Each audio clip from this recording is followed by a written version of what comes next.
नमस्कार मित्रों, आप सबों का हमारे इस चैनल में स्वागत है, अभिनंदन है।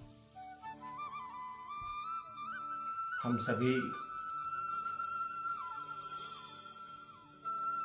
इस महामारी के दौर में अपने साथ अपने घरों में हैं और जिनसे जो बढ़ पड़ रहा है वो सब कर रहे हैं।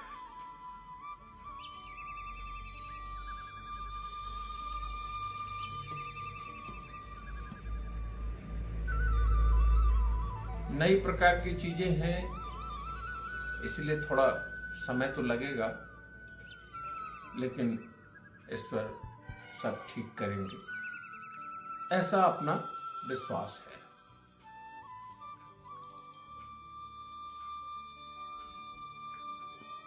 हम लोगों ने एक ज्ञानोत्सव के माध्यम से पुष्पांजलि देने का कार्यक्रम प्रारंभ किया था, जिसमें 5 अंक आपने देखे हैं। हमने ये निश्चय किया कि आपसे लगातार जुड़े रहें और बड़ी प्रसन्नता होती है,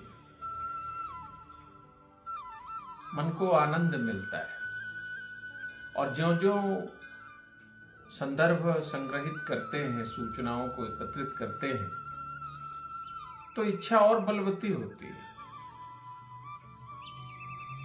कल संदर्भ इकट्ठा कर रहे थे, सप्त ऋषियों में से एक ऋषि हैं ऋखु। ऋखु उच्चारण इसलिए कि 100 है अंत में, ऋभु, ऋभु ऋषि है। वह भी सप्त ऋषियों में एक हैं, ब्रह्मा के मानस पुत्र हैं। हमारे और आपके बीच में बहुत ज्यादा प्रचलित नहीं है, जानते हैं क्यों? लेकिन है। जब मुझे ये जानकारी मिली और मैं पढ़ना शुरू किया, तो 3 जगहों पे चीजें एकत्रित की और कल्याण का एक 1956-57 का एक अंक छपा है। उस कल्याण के अंक में सभी संतों का है, उसमें ये भी संत हैं और उनके संबंध में एक विशेष पुस्तक है वैदिक संस्कृति की, उसमें चर्चा आई है। और ये चर्चा इस संदर्भ में आई थी कि संतत्व का गुण और जीवन मूल्य को समझने का जो बहुत ही कारगर और उत्तम तरीका है, उसको बताने वाले वही थे और बहुत ही लौकिक तरीके से बताते थे। और जब मैंने ये जाना कि ऋभु ऋषि का कोई आश्रम नहीं था, वो हमेशा घूमते रहते थे और उनके पास कुछ था नहीं। मैंने अपना कहने के लिए एक सामान्य झोला भी नहीं था और तामझाम भी नहीं था, लाव लश्कर भी नहीं थे, अकेले विचरण करते रहते थे। इसी विचरण के क्रम में एक बार आप एक राजा के यहां गए। राजा के वीरसेन, उनके पुत्र निदाघ बड़ा पितृभक्त थे और अपने पिता की सेवा में रहते थे। जब ऋषि ऋकुब गए तो उनके कई प्रश्नों की जिज्ञासा उनको ऋकुब जी से हुई। तो ऋकुब जी ने कहा कि भाई, हमारे और आपके जीवन का क्या मोल है? कोई आदमी वेदों का रट्टा मार ले और सुबह शाम स्तोत्रों का और उसके गायन करता रहे, लेकिन उसको आत्मज्ञान ना हो, वो ये ना पहचाने कि वो वास्तविक कौन है, तो उसका क्या लाभ। निदाग को लगा कि ये तो बहुत बड़ी बात है भाई। फिर निदाग बहुत दिनों तक उनको अपने गुरु रूप में स्वीकार करके उनके साथ चलते रहे। जब उनकी आत्म तत्व की या अद्वैत कह दें आप, कि अद्वैत के प्रथम ऋषि के रूप में ऋखुब ऋषि को माना जा सकता है या लोग कहते हैं,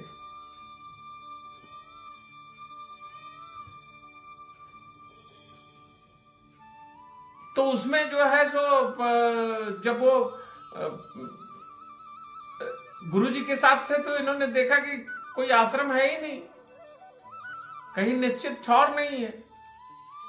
आज इस वृक्ष के नीचे, आज उस तालाब के नीचे, आज उस पहाड़ पर, आज उस जगह, और जो मिल जाए, जैसा मिल जाए, जहां से मिल जाए उतना ही से जीवन यापन करना है और इससे ज्यादा कुछ नहीं है।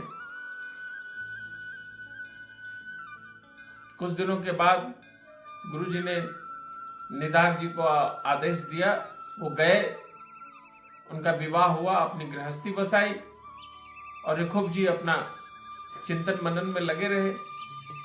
अब यहां एक बात बहुत बारीक तरीके से हम लोगों को जानने की जरूरत है कि गुरु का स्मरण उसका शिष्य अपने संकट में करता है,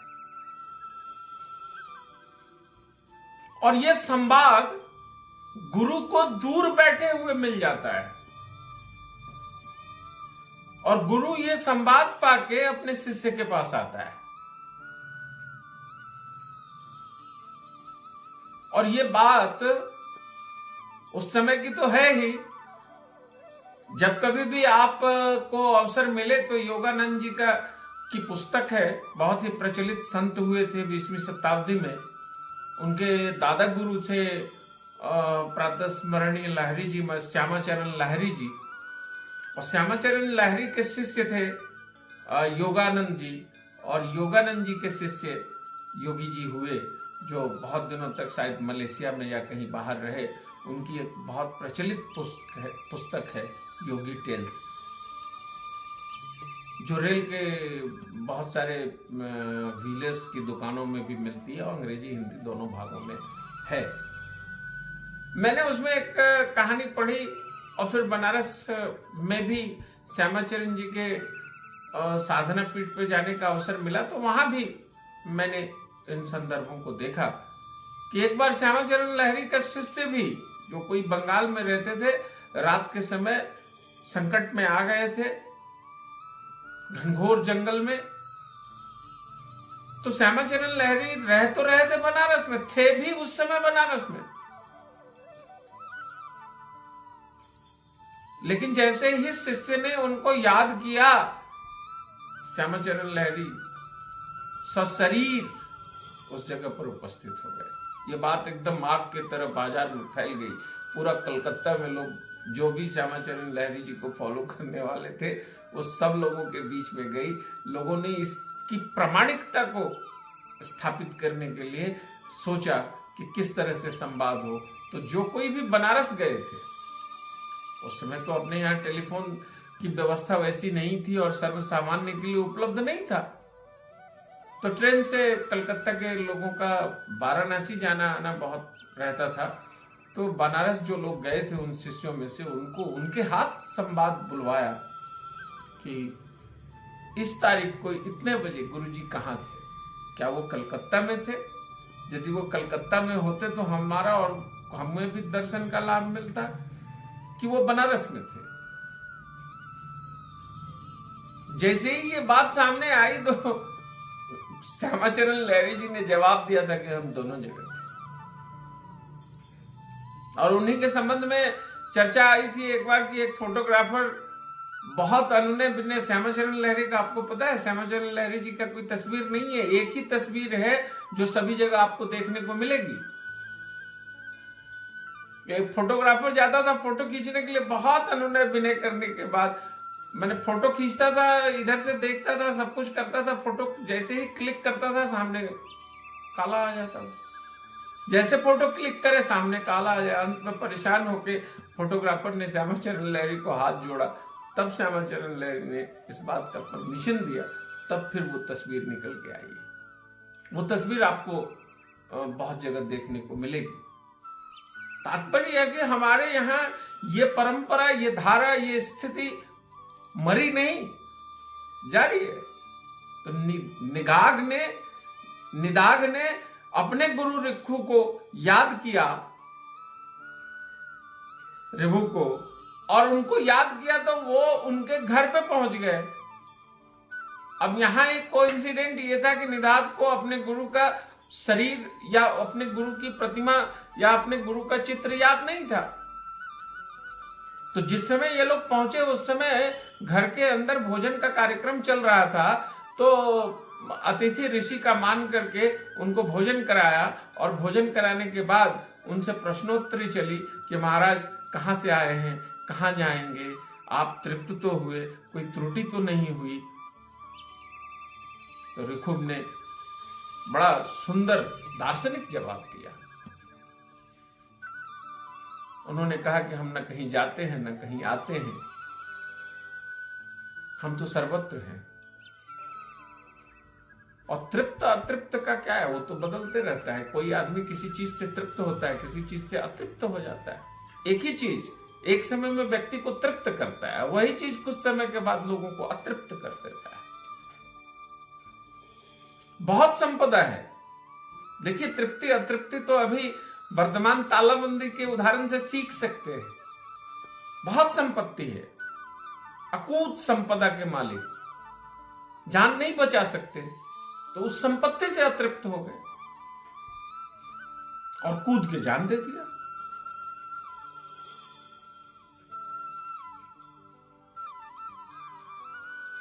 एक ही समय वो तृप्ति का कारण था, इसीलिए उसके लिए जब तक उसको इकट्ठा कर रहे थे तब तक उसमें तृप्त हो रहे थे, इकट्ठा करके संतुष्ट हो रहे थे।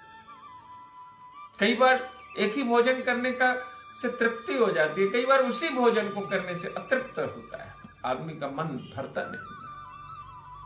तो उन्होंने कहा कि मैं तो प्राण नहीं हूं जो तृप्त हो जाऊंगा। यानी आत्मा को किसी चीज से कोई लेना देना नहीं है, ये सारा खेल मन का है। और ये बात ऋक्खु ने बताया कि आत्मा को किसी चीज की जरूरत नहीं है। आत्मा को ना भूख लगती है, ना प्यास लगती है। वो तो एक माध्यम के जरिए हमारे साथ है, जो हम अपने विचारों को उथल पुथल करते रहते हैं और खुद का आकलन करते रहते हैं। ये बात जब निदाघ को समझ में आई तो वो चौंक गया कि ये तो इतना अद्भुत अद्वैत के सिद्धांत तो मेरे गुरुजी ही कर सकते हैं। और फिर ऋक्खु के पांव पर गिरे और कहा, आप तो मेरे गुरु लगते हैं। तो गुरुजी ने कहा कि हाँ, मैं ही तुम्हारा गुरु। अभी जैसा गुरु नहीं, जो गुरुजी आने से पहले ही फोन करते हैं, हाँ, और सारा इंतजाम भी मांगते हैं। हाँ, ऐसा भी गुरु ही चल रहा है। अभी लोग गुरु बनाने से पहले गुरु को पहचानते तक नहीं है। अब बाद में गुरुजी लोग जब कृष्ण जन्म स्थान में जा रहे होते हैं तो सड़क पर निकल के हंगामा करते हैं। हाँ, ऐसे भी गुरु लोग हैं। तो विकृति तो है ना, विकृति क्यों नहीं रहेगी?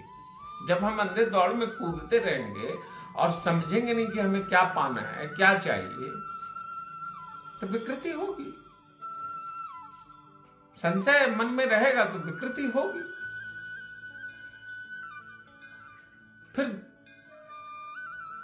अचानक से कुछ दिन के बाद फिर से ऋक्खु जी पहुंच गए तो देखे कि भीड़ लगी हुई थी, बहुत ज्यादा भीड़ थी।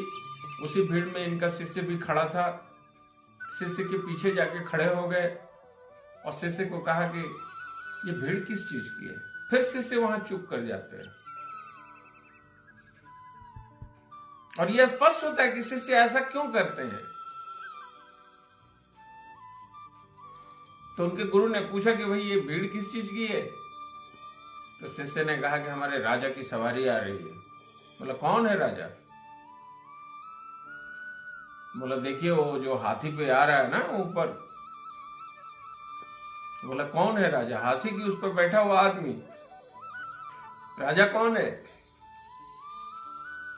तो निदाग को पता नहीं, उस समय बेग आ गया तो अपने गुरु के पीठ पे चढ़ गया और कहा कि आप हाथी हो और मैं राजा हूं। बोला ये तो ठीक है, लेकिन आप हो कौन। अब मैं कौन हूं। आप कौन हो और मैं कौन हूं। फिर निदाग की नींद खुली। नींद खुली तो फिर उसने क्षमा मांगा और गुरुजी ने क्षमा कर दिया। यानी 3-3 बार गुरु सामने आते हैं और फिर निवृत्ति के माध्यम से शिक्षा दी। ऋषभ ने कहा कि पहले तुमको आवृत्ति की शिक्षा दी, अब मैं तुम्हें निवृत्ति की शिक्षा देता हूं। और फिर निदाग ने उनसे शिक्षा ली और वो ये परंपरा आप यदि ढूंढेंगे तो आपको फिर कालांतर में हमारे जो बौद्ध के हमारे जो बहुत बड़े भगवान बुद्ध हुए थे, उनकी सिद्धांतों के आधार स्वरूप आपको ऋखभ में मिलता है। और इसकी चर्चा भी है दीपायन और हिनायन में। ये फिर बौद्ध संप्रदाय के जो लोग हैं ये इस पर आपको चर्चा कर सकते हैं। और वो बाद में हमारे बीच में देव हुए। तो ये सारी बातें जब क्रोध करने के बाद भी उन्होंने अपने शिष्य को क्षमा कर दिया, तो ये सारी बातें सनकादिक लोगों ने ब्रह्मा जी को पहुंचाई। तो भाई ऋखभ तो अद्भुत संत हैं, शिष्य के इतने ज्यादा उपेक्षा और तिरस्कार के बाद भी उनको क्षमा कर देते हैं। तो इसका स्पष्टीकरण हुआ ये कि जो संसार में है, जो सांसारिक जीवन में जुड़ा हुआ है, उसके साथ तो समस्या है। वो क्या करे। उसे काम करना है, अर्थोपार्जन करना है, उसे अपने परिवार का भरण करना है, उसे उद्योग करना है, उसे खेती करनी है। तो उससे चूक हो सकती है, लेकिन गुरु तो महान होता है। गुरु की महिमा का बखान तो आपको जब पूज्यपाद गोस्वामी जी की चर्चा में जाएंगे तो आपको बताएंगे।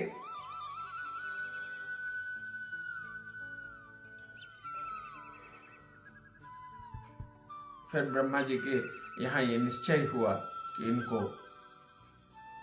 अक्षर शब्द जो है वो क्षमा के साथ जुड़ा होता है, इसलिए इनको ऋखुक्षवानंद के नाम से इनकी उपाधि हुई और फिर ये परंपरा चली। यानी यहां मैं आपको एक अभी के महात्मा और राजनीतिक विद्वान अधिवक्ता महामना मदन मोहन मालवीय जी के आध्यात्मिक और धार्मिक स्वाभिमान की बात इस कथा से जोड़ के बताता हूं। इलाहाबाद में महामना अधिवक्ता थे इलाहाबाद हाईकोर्ट में। इलाहाबाद हाईकोर्ट के न्यायाधीश ने एक दिन धर्म पर टिप्पणी कर दी और बहुत गंभीर टिप्पणी कर दी। तो महामना खड़े हो गए उन्होंने कहा कि मैं आपकी इस टिप्पणी से सहमत नहीं हूं और मैं इसका विरोध करता हूं। जाहिर सी बात है, जज नाराज हो गए। न्यायाधीश महोदय जब नाराज हो गए तो जो महामना के शुभेच्छु थे, उस समय बहुत ही सिद्ध संत हुआ करते थे श्रद्धानंद जी, ये इनके करीबी थे महामना के। तो कुछ लोगों को लगाया गया कि भाई या तो न्यायाधीश को मनाया जाए या महामना को मनाया जाए, नहीं तो महामना का तो अधिवक्ता का कैरियर ही खत्म हो जाएगा। जैसे स्वभावतः लोग अभी करते राजनीति में, अधिवक्ता के काम में या पैरवी में, जहां देखेंगे आप, इस तरह से केवल इतना ही काम होता है कि किसको काटना है, किसको नीचे करना है, किसकी सेटिंग करनी है। तो उस समय भी होता था। ये मानवीय गुण है, मानवीय स्वभाव है, इससे नहीं घबराना चाहिए। ये होता है और ये होता रहेगा, और ये लोग समझते भी है। तो फिर भी कई लोग नासमझ की तरह दिखते हैं कि हमको कोई नहीं समझ रहा है। तो सबको सब समझता है। यही तो मानवीय गुण है और इसी में तो श्रेष्ठता है। तो महामना ने श्रद्धानंद जी को साफ मना कर दिया। उन्होंने कहा कि धर्म का और इस राष्ट्र का स्वाभिमान के साथ उसके विरुद्ध टिप्पणी को मैं बर्दाश्त नहीं कर सकता, चाहे मेरे अधिवक्ता का काम रहे, चले ना चले। सदानंद जी ने एक लिख करके दिया था। सदानंद जी को उसकी लिखी हुई चीजों को वापस कर दिया।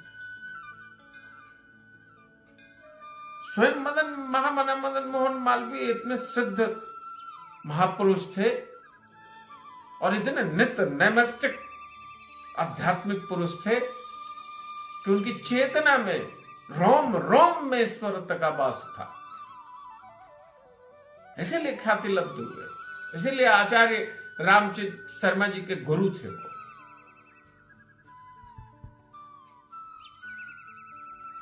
तात्पर्य कि अपनी परंपराओं के संवहन का जो परिणाम है, एक चर्चा हो रही है ब्रह्मा के पुत्र की, दूसरी चर्चा हो रही है श्यामाचरण लहरी की, तीसरी चर्चा हो रही है महामना मदन मोहन मालवीय। तो आपको लगेगा कि आपके यहाँ का जो विज्ञान है, ज्ञान है, स्थितियां हैं, वो सभी प्रवाहमान है, सब ट्रांसफरेबल है, सब ऊपर से नीचे आता है, करेक्टरिस्टिक होता है। जो सत्य के ज्यादा करीब होता है, जो सत्यता के बहुत निकटस्थ होता है, वही इस संसार में दीर्घजीवी होता है, वही इस संसार को विजयी होता है, उसी की चर्चा होती है और वही इस संसार के लिए हितकर है, सिद्ध है। यही अपनी सनातन परंपरा है। आपने सुना, आपका बहुत बहुत आभार। भारत माता की।